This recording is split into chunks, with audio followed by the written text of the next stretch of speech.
Bonjour à tous, bienvenue à la lecture de cette vidéo de physique-chimie pour les élèves de terminale générale, spécialité physique-chimie. Alors, on va aborder dans cette vidéo un paragraphe assez complexe, même si il a été en partie vu en première. Et ce paragraphe concerne en fait l'utilisation du théorème de l'énergie cinétique, déjà vu en première en principe, et la conservation de l'énergie mécanique. On va voir que ce sont deux méthodes qui sont extrêmement pratiques, très rapides, qui permettent souvent de déterminer une vitesse lorsqu'on connaît une situation initiale. Alors, pour résoudre ce genre de problème, on peut très bien appliquer la deuxième loi de Newton, ou appliquer ces deux méthodes qu'on va voir aujourd'hui, parce qu'on va voir que la deuxième loi de Newton, eh bien, ça n'est pas la plus simple ni la plus rapide.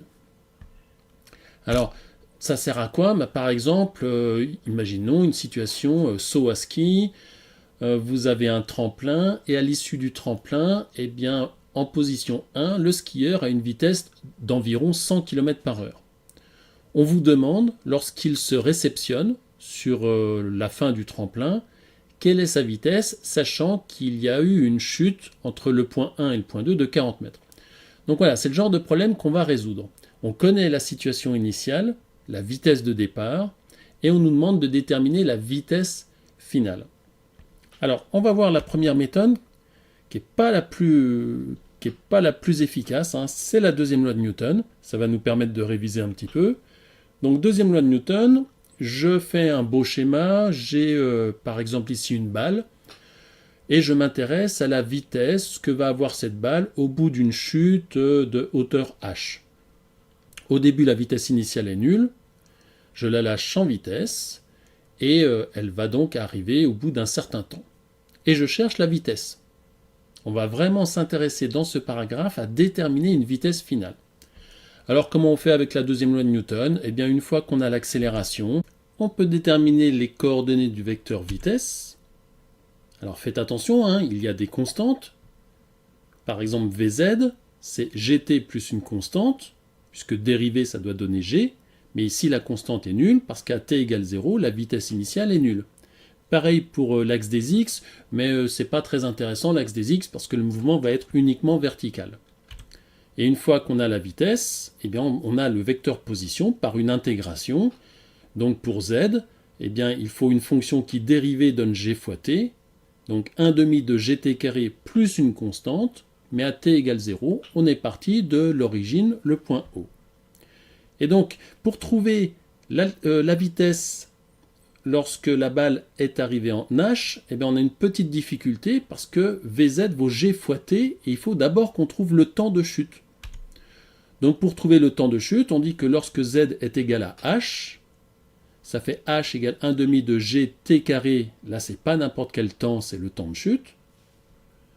Donc on a ainsi le temps de chute, ensuite on remplace, et vous voyez tout ça est extrêmement long, parce qu'il faut être rigoureux, il faut faire le bilan des forces extérieures, appliquer la deuxième loi de Newton, faire les intégrations, bref, il y a mieux en méthode.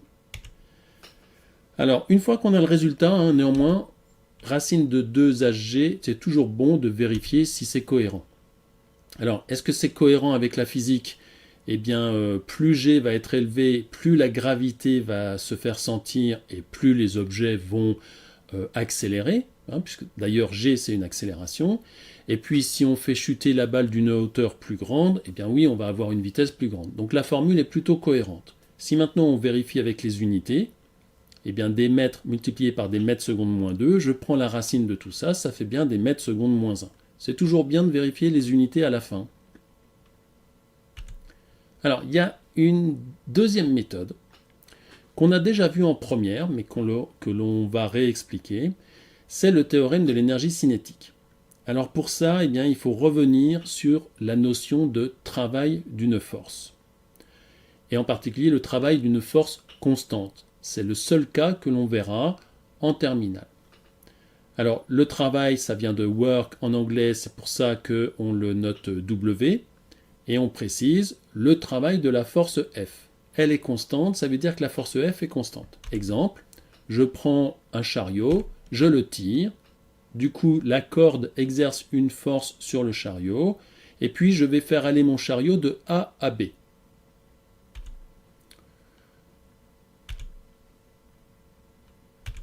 Donc, on a un angle alpha.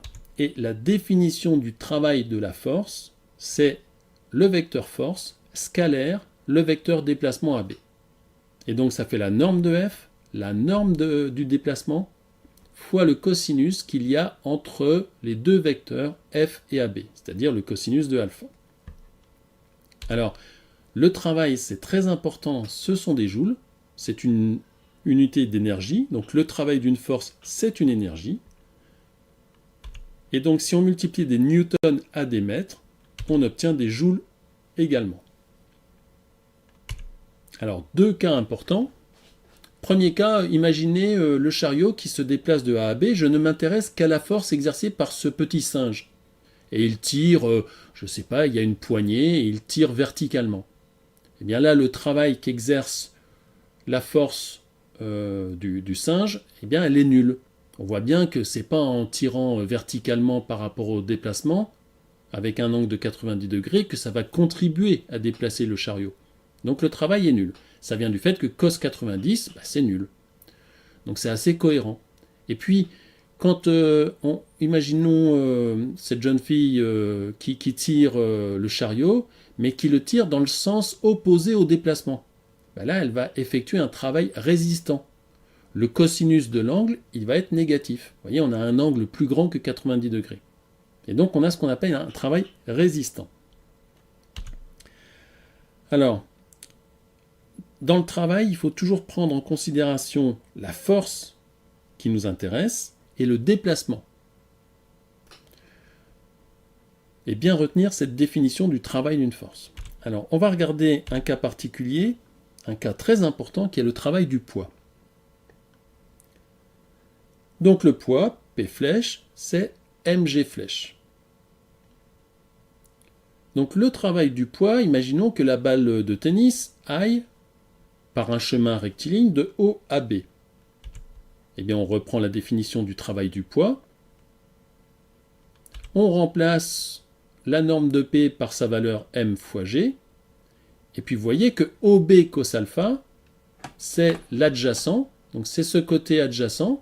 Et ce côté adjacent, finalement, c'est la hauteur. Donc, le travail du poids, c'est très particulier. Il sera toujours exprimé sous la forme mgh. Alors, avec une petite subtilité, c'est que quel que soit le chemin que prend la balle pour aller du point O au point B, eh bien, on démontre, c'est pas très dur, mais je le ferai pas ici, on démontre que le travail du poids ne dépend que de la hauteur. C'est pas la même chose que de porter une lourde valise, de la descendre par les escaliers, remonter, redescendre, bref, finir en B. On pourrait se dire, ben non, je vais fatiguer à porter cette lourde valise. Eh bien, au niveau physique, au niveau mécanique, le travail du poids ne dépend que de la hauteur h, quel que soit le chemin que vous prenez. Alors attention, si maintenant votre objet, vous le remontez, c'est-à-dire vous prenez la balle au début, elle est au point O, et vous soulevez cette balle, ou une valise, ou ce que vous voulez. Vous voyez bien que le poids, il est vers le bas, et que le déplacement est vers le haut. Donc on se retrouve dans une situation de travail résistant. Donc l'expression du travail du poids, c'est la même, sauf qu'il faut qu'il soit négatif.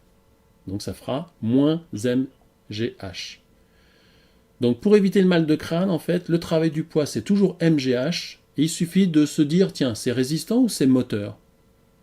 Si le travail est moteur, ce sera plus mgh. Si le travail est résistant, c'est-à-dire si la force s'oppose au déplacement, ce sera moins mgh. Alors, on va maintenant voir ce qui se cache derrière cette deuxième méthode, le théorème de l'énergie cinétique. Pour quelle raison la vitesse d'un système augmente-t-elle? On peut se dire que c'est parce que le système accélère. Alors attention encore une fois, le vecteur accélération, il peut être opposé au vecteur vitesse, et donc du coup on aurait une vitesse qui diminuerait. Si l'accélération est dans le même sens que le vecteur vitesse, du coup on va avoir une vitesse qui va augmenter. Donc on peut se dire que la raison pour laquelle la vitesse augmente, c'est l'accélération. Et donc on pourrait utiliser la deuxième loi de Newton. La deuxième idée, c'est de se dire que si la vitesse augmente, c'est que l'énergie cinétique augmente, les joules augmentent. Et ça vient d'où, ces joules? Ça vient du fait que les forces extérieures ont apporté par leurs travaux des joules au système. Et ces joules, en fait, ils ont permis d'augmenter la vitesse, d'augmenter l'énergie cinétique. Alors, la variation d'énergie cinétique, delta EC, elle est due à la somme des travaux des forces extérieures. Donc, dans le cas de notre balle qui chute, l'énergie cinétique finale moins l'énergie cinétique initiale, bref, ce que l'on a gagné en énergie cinétique, c'est le travail du poids, parce qu'il n'y a que cette force-là. Donc on a la variation d'énergie cinétique qui est due à la somme des travaux des forces extérieures, ici le poids. Le travail du poids, eh bien, on voit bien que puisque la balle chute, le travail du poids est moteur, donc c'est plus mgh. L'énergie cinétique finale, eh bien, c'est ce qu'on cherche, 1/2 de mv carré. Ce que l'on cherche, c'est la vitesse finale au carré, enfin la vitesse finale. L'énergie cinétique initiale, c'est 0. La balle, elle est partie d'une vitesse nulle. Et donc, vous voyez, ça se simplifie très vite et on a tout de suite le résultat de la vitesse finale. Donc, le théorème de l'énergie cinétique, il peut être utilisé si l'on ne cherche que la vitesse finale. C'est sûr que si on vous demande la trajectoire de la balle dans un cas un peu plus complexe, comme un tir de penalty au foot, là, il faudra utiliser la deuxième loi de Newton. Mais si dans un exercice, vous avez une vitesse de départ et on vous demande la vitesse finale, utilisez les méthodes énergétiques. Alors ça, c'est la première. Et donc, la première méthode qui utilise l'énergie, ici cinétique. Donc vous faites un beau schéma, le système, le référentiel, le bilan des forces comme d'habitude. Vous identifiez l'état initial, l'état final, et vous appliquez le théorème. Alors, il y a encore mieux. L'idée, c'est de se dire que un objet, par son altitude, possède une énergie. Et cette énergie, c'est l'énergie potentielle de pesanteur. Vous prenez une balle, le fait qu'elle soit en hauteur, si vous la lâchez, cette énergie qu'elle a emmagasinée parce qu'elle est en hauteur va se transformer en énergie de mouvement, en énergie cinétique. Et donc on invente la notion d'énergie potentielle qui est due au fait que si elle est arrivée à cette hauteur-là, c'est qu'un jour quelqu'un lui a donné un travail, le travail du poids, on l'a soulevée, et donc on lui a donné des joules en énergie, et ces joules vont plus tard se transformer en énergie cinétique. Alors la formule de l'énergie potentielle de pesanteur, c'est EP égale mgh. Plus une énergie de référence. Alors c'est quoi cette énergie de référence? C'est celle que l'on prend à z égale 0 mètre. Elle vaut 0 joule. Parce qu'en fait, on se simplifie. C'est-à-dire, à l'altitude 0, on dit que l'énergie potentielle vaut 0. Donc l'énergie potentielle de pesanteur, à condition d'avoir défini cette énergie de référence, eh bien c'est mgh. Alors comment ça fonctionne? Plutôt que de dire mon énergie cinétique augmente, c'est-à-dire ma vitesse, puisque l'énergie cinétique c'est 1/2 de mv carré. Plutôt que de dire l'énergie cinétique augmente à cause du travail du poids, eh bien, on va dire que l'énergie mécanique, somme de l'énergie cinétique et potentiel de pesanteur, se conserve. Et donc, on va utiliser une loi qui est très importante en mécanique, qui est la conservation de l'énergie mécanique, qui dit que la somme de l'énergie cinétique et de l'énergie potentielle est une constante. Alors, attention, ça n'est pas vrai dans tous les cas. Elle ne se conserve, cette énergie mécanique, qu'à condition que les forces qui s'exercent sur le système soient conservatives. Alors, une force conservative, c'est une force dont le travail ne dépend pas du chemin suivi. Exemple, le poids. Si un objet est en chute libre, eh bien, le travail du poids, il ne dépend pas du tout du chemin, comme on a vu tout à l'heure, et on peut inventer une énergie mécanique, somme d'une énergie cinétique et potentielle. Un contre-exemple, c'est si vous avez des frottements. Ben, si vous avez des frottements, vous allez toujours perdre de l'énergie. Prenez un parachutiste. Un parachutiste, eh bien, il perd de l'énergie potentielle puisqu'il tombe. Mais en même temps, sa vitesse, elle reste constante quand il a ouvert son parachute.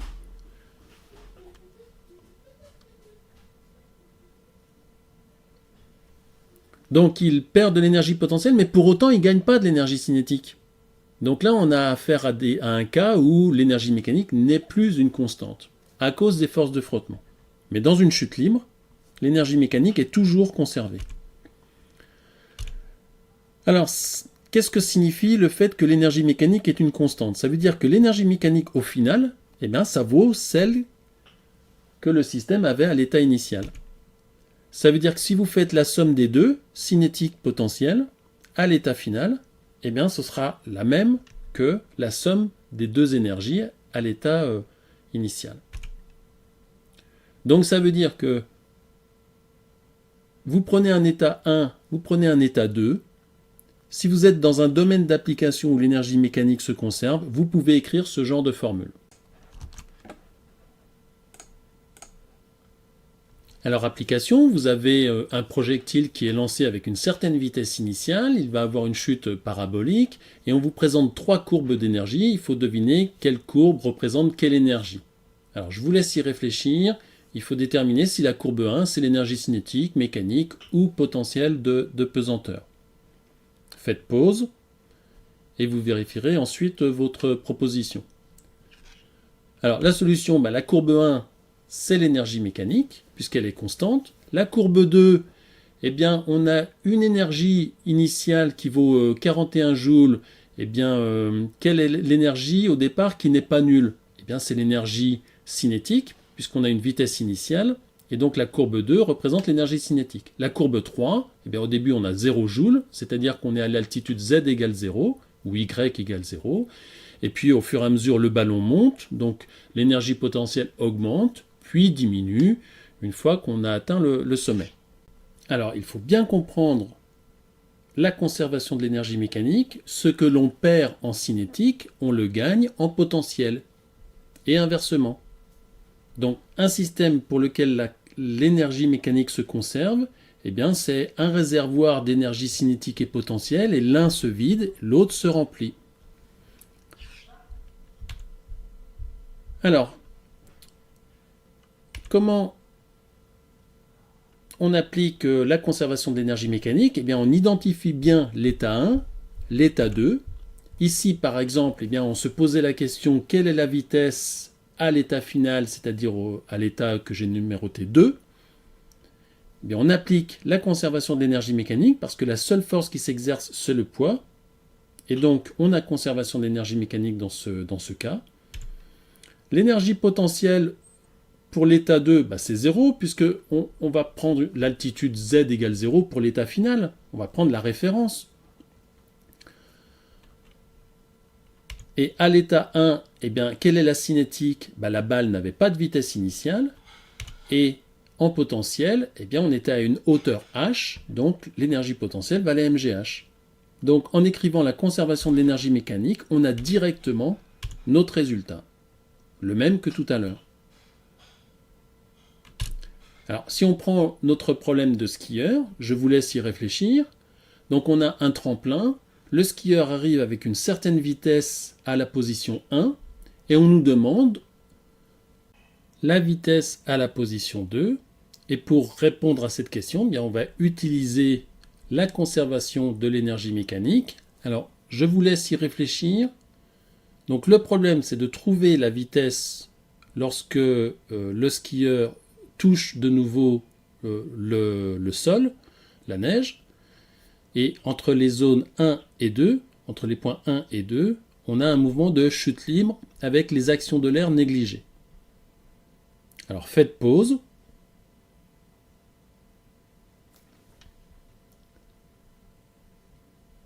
Et la solution, alors on applique la conservation de l'énergie mécanique. Pourquoi? Parce que seul le poids s'exerce sur le système skieur. Le poids est une force conservative. On peut donc inventer une énergie mécanique qui est la somme de la cinétique et d'une énergie potentielle. On verra dans une autre application les énergies potentielles pour les champs électriques. Imaginez un électron qui serait attiré par le pôle plus, eh bien, il y aurait une autre énergie potentielle, mais elle ne serait pas potentielle de pesanteur, mais potentielle électrique. Ici, on est dans un champ de gravitation, et l'énergie mécanique, c'est la somme de la cinétique et de la potentielle. Donc, on réfléchit bien à quel est l'état 1, quel est l'état 2. On écrit que l'énergie mécanique se conserve, donc état 1 égale état 2. On remplace l'énergie cinétique en 2 par sa valeur, l'énergie potentielle en 2 par sa valeur. Donc on prend quoi comme altitude? Eh bien, on prend au point 2 l'altitude 0. Du coup, l'énergie potentielle, elle vaut 0. Tandis qu'au point 1, on est 40 mètres plus haut. Donc on a une énergie potentielle qui vaut mgz1. Tandis que l'énergie cinétique, eh c'est 1,5 de mv1 carré. Alors on se débarrasse tout de suite du facteur commun qui est la masse. Ça ne dépend pas de la masse, ce genre de problème. Et donc on trouve que V2 égale la racine carrée de V1 carré plus 2gz1. Alors on retrouve exactement la même solution que tout à l'heure. Si la vitesse V1 avait été nulle, eh bien on aurait trouvé une vitesse V2 qui dépend de la hauteur de chute et uniquement de la hauteur de chute. Alors vérifiez, avec les unités, faites attention que si les actions de l'air sont négligées, si on part avec une vitesse de 100 km/h, eh bien au bout de 40 mètres de chute, on arriverait à une vitesse de 142 km/h. Alors, autre application très simple de la conservation de l'énergie mécanique, on imagine une balle, toujours la balle de tennis, on la lance à une certaine altitude et elle revient à cette même altitude au bout d'un certain temps. On a une certaine vitesse initiale. Quelle est la vitesse à l'état final quand elle retrouve la même altitude? Alors, je vous laisse y réfléchir. Votre réponse est peut-être très rapide. Donc faites pause, réfléchissez. Et donc si on applique la conservation de l'énergie mécanique parce que la seule force qui s'exerce sur la balle c'est son poids, on peut appliquer dans ce cas la conservation de l'énergie mécanique. Donc l'énergie potentielle finale plus la cinétique finale, c'est la potentielle initiale plus la cinétique initiale, mais comme elles ont la même potentielle, entre l'état initial et l'état final, du coup, la cinétique finale vaut la cinétique initiale. Donc le vecteur vitesse ne sera pas le même, puisque à l'état initial, le vecteur vitesse est vers le haut, à l'état final, il est vers le bas, mais la valeur de la vitesse sera exactement la même, puisque son énergie cinétique sera la même.